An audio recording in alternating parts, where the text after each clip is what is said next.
Do you ever get fired up when someone tells you one of the activities you play isn't a sport? Well, if you're a cheerleader, you're going to have to get used to it. I'm a competitive cheerleader, and at least once a day, someone tells me that cheer isn't a sport. It's just an opening act for the football players, and they just yell, go, fight, win. If that was true, I wouldn't even debate on whether cheerleading is a sport or not.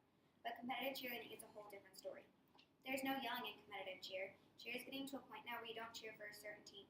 You're just performing for your gym to win, and right now, it's just a combination of stunting, jumps, tumbling, and rhythmic dance. Stunting is something where there are two people on the bottom and one person in the back, and you're lifting up a girl or a boy, and they do flips and tricks in the air. Jumping is something where you can do toe touches, hurdlers, and pikes, and a toe touch is where you do a straddle in the air. A hurdler is where you do a split in the air, and a pike is where you keep your legs and knees together while jumping. There's no cheering actually involved. You're cheering for your gym to get first place, but when you perform, you don't yell unless you're yelling in counts. You might have a short chance to do at the end of practices or right before you compete. Once you're on the mat, you can't talk. There are many rules for cheerleading, especially about what stunts and tumbling you can do. There's even a rule that says if you stick your tongue out on the mat, then you will get points corrected. Competitive cheerleading follows everything to be a definition sport. The rules are it must be a physical activity which involves throwing a mass through space or overcoming the resistance of mass. Stunting is that you throw a girl or a boy in the air. Having a contest or competing against or with an opponent is required. Competitive cheerleaders have competitions. It must be governed by rules that have the approximate time limit,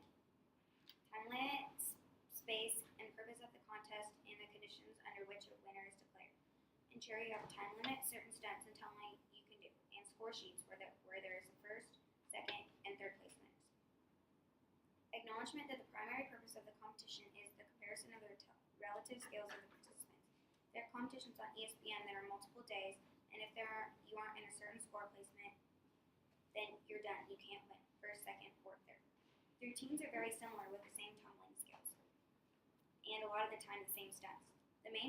Another rule is the main purpose is competition versus other teams or individuals within a competition structure comparable to other athletic activities. So in other words, competition comes first more than cheering for a football team or at pep rallies. So competitive cheerleading is a definition sport, but based on the definition, school cheerleading isn't. I'm not saying that they don't work as hard as competitive cheerleaders or any other people that play sport, it's just not based on the definition. What I get angry about is cheerleaders work just as hard as gymnasts, but many people say gymnastics is a sport and cheerleading isn't. How is that fair? Many people say that cheerleading isn't a sport but gymnastics is because gymnastics is in the Olympics and cheerleading isn't. Well, football isn't in the Olympics, so is it not a sport? No. So cheer should not be a sport just because it isn't in the Olympics. If people believe that if a sport or activity isn't in the Olympics, then isn't a sport, then technically what they say, football isn't even a sport.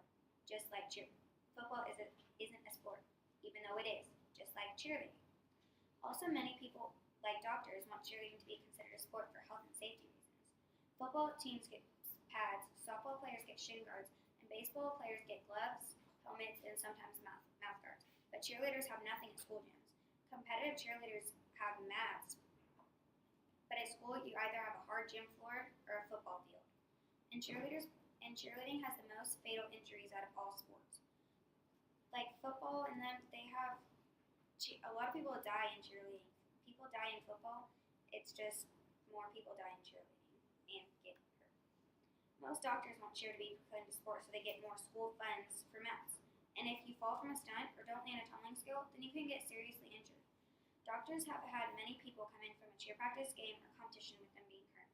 Recently, someone on one of my cheer teams broke their arms in three places tumbling, and they were only doing a roundoff, which is a cartwheel with your legs together. Another one of my friends broke their arm falling from a stunt. I sprained both my wrists from falling from a stunt, and there's someone on my cheer team that was out for half the season last year from a foot injury, and it happened again this year.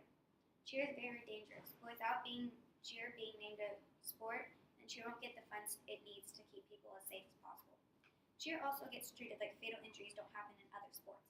For example, at the University of Nebraska-Lincoln, they put the cheerleaders on the ground because the cheerleader got paralyzed while stunting. This was like 30 years ago, but they still can't stunt, tumble, or do any jumps. So now all UNL has is dancers with pom-poms. This happens in other sports. People get paralyzed. In football and baseball and wrestling. they haven't banned that, so why do they do it for cheerleading? People say that cheerleading isn't dangerous at all. They are just people in makeup prancing around looking pretty. That's not the case at all. We lift girls and throw them, but we also catch them. We go through people saying that cheer isn't a sport and that we should do something better with our time. But it makes me very sad, and same with my friends, because they told me to do something better with my time, and I just think there's nothing better to do because I love cheer. And cheerleading has more people participating than any other girls' sport, and it is also the fastest growing girls' sport, more than softball, basketball, tennis, soccer, and volleyball. Yet it still isn't considered a sport. People don't listen to what cheerleaders have to say, or dictionaries. They just think what they think and don't listen or learn. This is why I and many other people in the world believe that competitive cheerleading is a sport, but school cheerleading is